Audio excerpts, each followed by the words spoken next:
Hello, Hattrickers. Today we're talking about cycle tools. A popular way of trying to reach the top in your particular league is by executing a cycle training plan. Cycle training was first coined by Papa Mish and popularized in his Cycle Training Federation. Taking on the task of planning your first cycle can be a bit daunting, so today we're looking at two tools that can help you in just that. We will be looking at the premium supporter tool, the Hattrick Training Planner, and the free alternative, the HT Cycle Planner made by Session. Both of the tools have unique and useful features.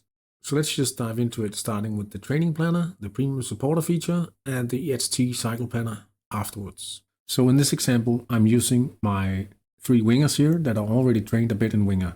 We'll be making a training plan consisting of 16 weeks of wing, 32 weeks of playmaking, and 16 weeks of passing. That's obviously not a full cycle, but we'll keep it a bit more simple for, well, simplicity's sake. Let's start out by adding 16 weeks of wing to the 3 wingers here. We will set them with full training, scrolling down just to get all 3 of them, and we will update the results. Now we get the added training onto the player profiles. You can see that they'll reach Titanic, 2 of them, and Supernatural, 1 of them as well. We'll add another cycle to the plan here, and we will change it to playmaking and just turn it up to 32 weeks here. Full training again for all of the players, and then we update the results. And now we see the playmaking training added on to the playmaking skill. Excellent. Let's just go ahead and add the final training, that's passing, 16 weeks, full training, and update the results. So basically, now we see the expected results of the cycle plan for now. Pay close attention to the training settings here in this part of the planner, because initially, obviously, you always want to train with 100% training intensity and a 10% stamina. But at some point, you may want to increase the stamina share. If you're doing, for instance, 3 seasons of playmaking, it does make sense to divide it into individual seasons if they are following different stamina shares each of the season. So you would add one season perhaps at 21%, and then the next at 25%, all the way up to 30, whatever you need at the end of the cycle, because at that point you will not be able to keep up excellent stamina with just a 10% share. That's a consideration for when you are doing the actual full cycle. I'll give you an example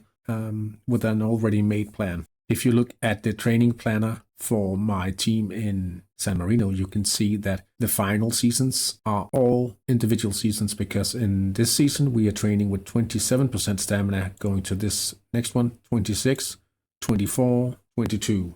So that's taking the needed stamina in order to stay at excellent stamina into consideration. Back to the original plan here. So let's look at what we actually get with the inbuilt training planner here. We do get an idea of the stamina expected as well. It'll be solid at 7. And you see that we get the wages here in Danish kroner. And the thing to pay attention to, especially in the building planner, is the fact that the salary estimation is just based on the actual skill. If I just take away 1 week and update, you'll see that it'll adjust the wages. So the wages in this example is always relative to the exact skill in this week of training. And the downside of this, let's just go back, is the fact that that's not how wages work in Hattrick. Wages are calculated every time the player has a birthday. So this is accurate in relation to the skill right at this point, but it's not accurate to the wages you're actually going to pay in practice when you're executing your cycle. The upsides of this way of doing your planner is that it's so easy to use, and you can rely on the accuracy being in the game ecosystem. This will be the most precise tool to use. Another thing that makes this a little harder to control is the fact that you need to have the player in your own team before you can actually start building the plan, or you will have to find potential players on the transfer market before you can start planning. So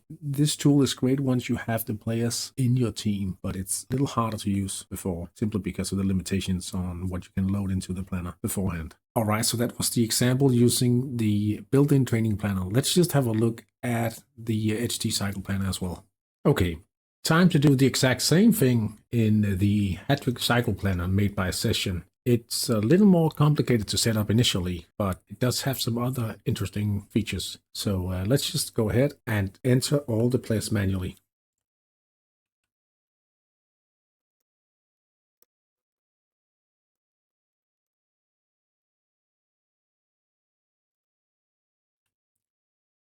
Okay, so now we have 3 players added. Let's add 16 weeks of wing training. I'll select winger, 16 weeks, stamina 10%, and we pick the solid coach just like we had in the built-in training planner. Training day, we'll just go with Friday at 3 o'clock in the morning, and this is the date of recording. All right, let's add the next cycle. That would be playmaking, 32 weeks. Same goes here. Do note that you could change the stamina in individual seasons according to the desired stamina level of your players. And the final one would be passing, 16 weeks. And once we've added all the details to the cycle plan, we'll push the train button, and this is where the magic happens. All right, so we get a summary of all our players at the end of the cycle. 64 weeks or 4 years seasons in this. So now we actually see visibly the sub-levels of each skill at this point. So that's an advantage if you are comparing to the built-in training planner. Obviously, we don't know the exact sub-levels since we just entered 12.0 in Winger, for instance, so they'll be at the same level. But still, it's nice to have a visible indication of the sub-level of each skill. So this is just looking at the overview of all the players. More or less the same level of information. But when you look at OCT, that's the first winger here, you'll get the summary of his individual training. But one thing where the HD cycle planner shines compared to the built-in planner is this, the wages summary, where you can actually see the impact of the training year by year. And in this case, it is calculated in relation to birthdays. You'll actually see how much a player will be costing you, for instance, for a season or by each week, whatever you prefer. And it takes into consideration if he's a foreign player and a specialty player, if he's just foreign, or if he's just a specialty player. If we're just quickly summarizing, I could bring in whatever player I want into this cycle tool. And if I know that I'm bringing in another player, I could add a player as well, player 4, set whatever skill, and if I know he's starting 4 seasons in, I would start him in week 65 of the cycle. So I could enter my desired player, and I don't have to find them in the transfer list. I could just go by what I expect to find, and obviously what is realistic to what other people could have actually trained on an existing player. This system is not built into Hattrick, and it's not cloud-based, so you would have to export it up here into a JSON file if you want to use it on more than one PC. So that's where the built-in planner has a plus over the HD cycle planner. But you do have possibilities to export your training planner and store it somewhere in your own cloud drive. For instance, if you want to use it elsewhere, you can always import an existing cycle plan and use it in the cloud that way. The accuracy in the wage department here is where this tool stands out compared to the inbuilt planner.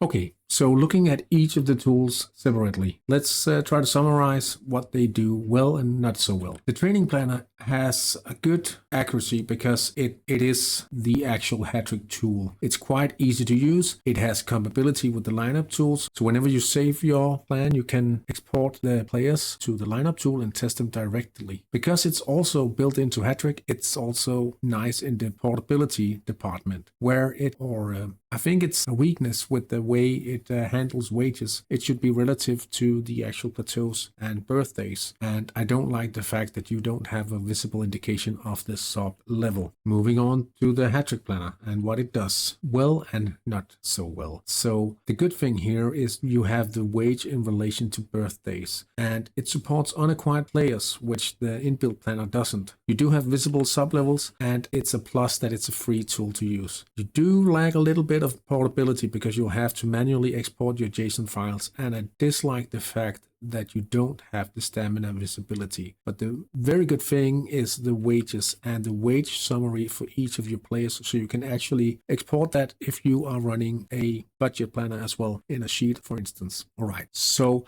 if we are to conclude about our choice here, are you going to go with the free or the premium tool? Obviously, if you're a supporter, it's quite clear that you'll have to use the free option. But my preference, being a platinum supporter, is I like to use it in a combination. I like to use the training planner while I'm actually executing the plan. For instance, now in my San Marinés team, I do have the free players that are the core trainees, and I like to just use the built-in planner for executing the plan while they're there. But all the time when I was trying to figure out how to set up all of the plans, I was using the HT Cycle Planner simply because I could use it much easier before I had any actual players. And having that idea how the wages would be on each level and season by season made me realize how good of a tool HT Cycle Planner was. So it's very hard to choose between the two. Both of these tools have areas where they stand out. Please let me know in the comments what tool you use, if you use any. Thank you for watching the video. I'll see you guys soon.